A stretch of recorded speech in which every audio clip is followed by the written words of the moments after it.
Who is the best Grand Theft Auto protagonist? CJ? Tommy? Maybe Niko? How about Michael?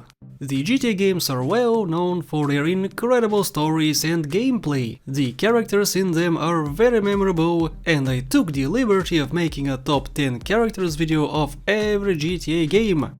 Well, hello there, I'm BadInfos, and this video will rank all the GTA protagonists from worst to best. There are 12 total if you do not include the ones from these 3 games which I have never played. The video will contain no spoilers in case you have still not completed any of these games. Without further ado, let's start with the worst GTA protagonist ever made. And that of course is Claude. Claude is seen in GTA 3 and San Andreas, and in both games he is completely mute, unless he takes damage and makes an ouch sound. This makes him a complete and utter nobody. He has absolutely no personality. He does not have a mind of his own. When someone tells him to jump, he jumps. When someone tells him to rob a bank, he goes with it asking no questions. I thought protagonists need to be at least a little bit relatable. Claude is not that. He is a speechless board, taking orders from everybody he meets. Supposedly he has a love interest, supposedly he has some grudge about some of the gangs in the game, but we would never know that. And how can we? He, the most important character in the game, does not let us know. No emotions, no desires, and no plan. Despite the fact that GTA 3 is in my top 3 favorite GTAs, its protagonist is someone I do not like.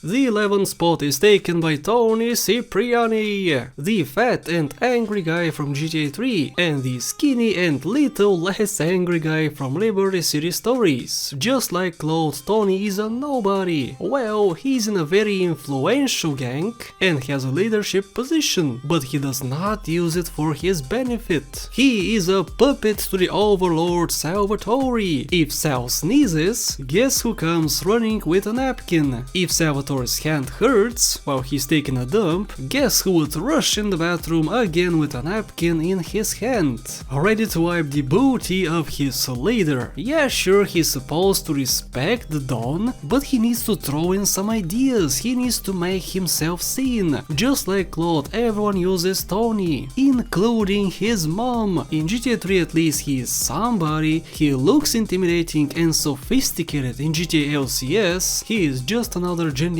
goon ready to die for nothing.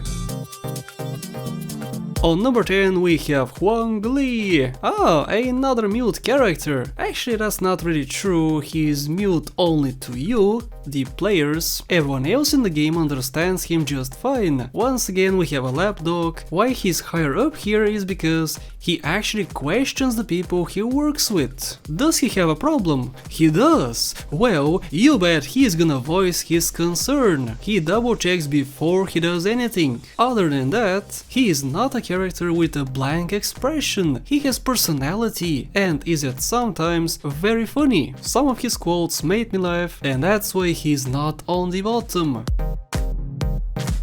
Number 9 goes to Michael the Santa. A surprising choice, I know, but Michael is not a person I like, respect, or can even tolerate for too long. If he was the only protagonist in GTA 5, then I would not like the game that much. So who is Michael? He is a father who cares about his family, right? He wants to do the right thing and live in peace, right? Wrong. Michael is worse than Trevor. While Trevor eats people and is nuts, he is not particularly evil. Michael likes chaos, he likes seeing people suffer, he enjoys killing and stealing. You see that very often when he talks to his shrink. Michael thinks only about himself and does not care about the people around him. Yeah, sure, he has some cutscenes where he lounges, supposedly enjoying life, but whenever he tastes the mayhem, he is first in line with a shotgun. From here on out, all the people you see, I absolutely adore and love immensely. On the number 8 spot, I will place Vic Vance, the smarter of two brothers. Vic is, for lack of a better word, a badass. Vic, unlike the people in the last 3 spots you saw, has a mind of his own. He does think for himself. He loves, he cares, and always tries to do the right thing. I mean, he controls the whole Vice City at some point, dude. A crap ton of businesses. Lots of people are loyal to him, and even then, the money does not go to his head. Vic is a true leader, and that must be a very hard task, considering who he has to carry around at all times on his back. Number 7 is Luis Lopez. An even bigger badass comes smashing through on the 7th spot. You don't wanna mess with this guy. If you simply poke him with your finger, you are sure to lose your entire hand. The only time we see him vulnerable is when someone brings a gun to a fist fight. That happens only once, so it's okay. Luis has a mother who does care about him, but is very judgmental. What does he do? He still cares about her and gives her money to survive the month. Many others would not do the same, I suppose. A person constantly making you feel like you are the bad guy would get no appreciation from me, and that's why she is in the worst characters video. Apart from that, Luis is the biggest playboy in the franchise. Well, not counting Yusuf Amir, of course, he is a true ladies man. Luis could have any girl any time of the day. A few words and he is irresistible. I think it's because his stupid haircut. Ladies love bad haircuts. Number 6 is taken by Johnny Klebitz. You might be scratching your head here because I have voiced my opinion about how much better the Battle of Gay Toni is to The Lost and Damned. But remember, this is not about how good the game is. Claude is way down on the list, despite me loving GTA 3. Johnny just had the misfortune of being in the worst of the 2 DLCs. Not only that though, I believe that he is the most unlucky protagonist in the franchise. It's not only because of the events on GTA 5, which I would not spoil, but because of how his life turned out. He is and has always been a junkie. He works for a maniac who wants him killed. He takes orders from politicians. And above all, the woman he has loved for years goes around and sells her life for crystal. I do not envy Johnny, and I'm very surprised he still holds it together. A man should not endure so much. Yeah, sure, he has the money, he has the Lost Motorcycle Club, his friends, but a life like this, I bet most of you would not like. On the 5th spot I'll place Tommy Vercetti, for many of you the best protagonist, but for me he is a bit down on my list. On the badass category he probably takes the 2nd spot after Luis. Tommy is a killing machine. Someone is trying to take over his business, that's fine, he organizes a huge elaborate plan and gets what he wants. Revenge. He robs banks, he kills, he backstabs and takes no backtalk from anybody. And for what? For power. He wants power. And he gets it every step in his journey. Just like Michael, I would call him evil too. But unlike Michael, Tommy is not a hypocrite. He doesn't try and make everyone sorry for him. Tommy knows what he wants and knows how to get it. If someone is preventing him from accomplishing his goal, he does everything in his power to dispose of the pest. The 4th person on our list is Franklin Clinton. Aha, and here children, you'll see what opinions can do. They can change. For years you have heard me praise Franklin, saying how much better he is than Trevor and Michael. I completed the game twice, and he was right up there on the number 1.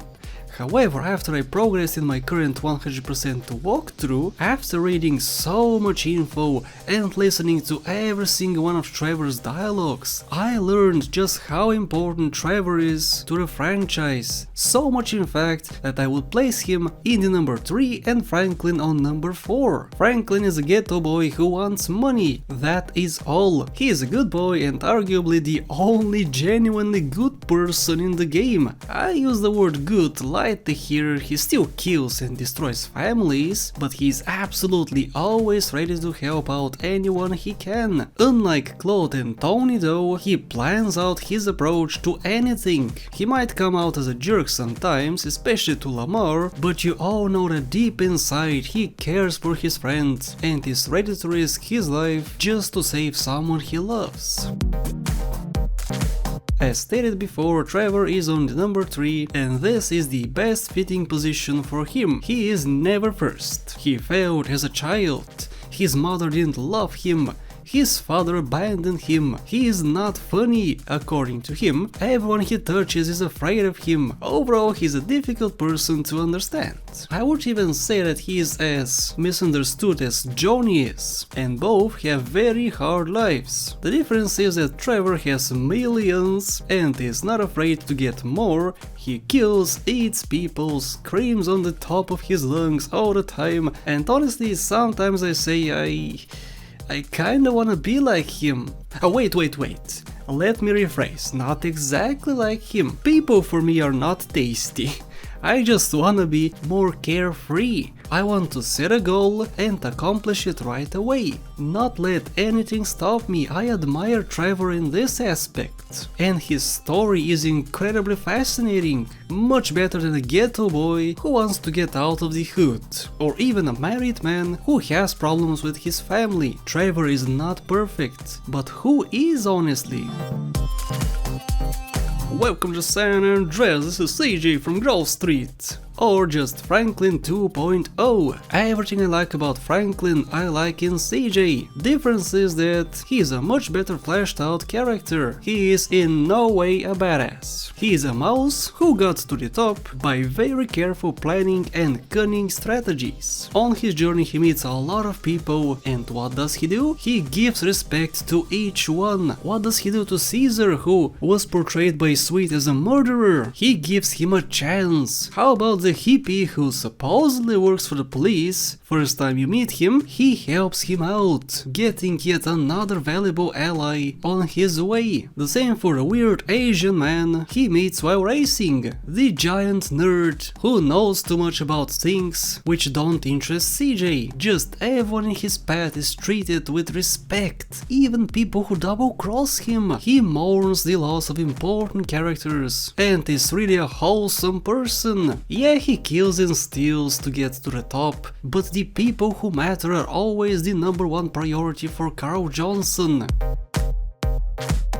And you already know it, but here is Niko Bellic taking the number 1 spot as the absolutely best character in the whole GTA franchise. For many not so surprising, considering how often I talk about the amazing story in GTA 4. Niko is the reason why I love it so much. Niko ties it all together so well. He is badass. He is incredibly loyal. He likes revenge and is ready to get it right away. He has a heart and he can spare people who wronged him in the past. Niko, like us all, wants and desires money. Enough so that he would live in a peaceful life, because his life up to the events of GTA 4 was not very good. Niko participated in the war and the stories he told Yelena were so touching. I can see his pain and no other protagonist can make me do that. Yeah, sure, Johnny hugs his drugged out lover, CJ has a very powerful conversation with his sister, Toni feels bad when his mother calls him a nobody, but Niko's story is like no other, and the feels I get whenever I play through GTA 4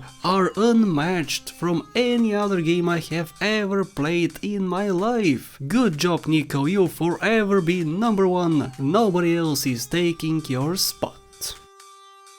And that's it guys, hope you don't hate me too much for placing CJ on the number 2 or for placing Tommy so low, but if you disagree, let me know what you think. I would love to see your lists. Thank you for watching, and a very special thank you to my lovely Patreon supporters: Vladas, Soup Smile, House the Chowder, Alex Chavez, Max Robinson, and everyone else listed on the screen. Thank you so much for the support.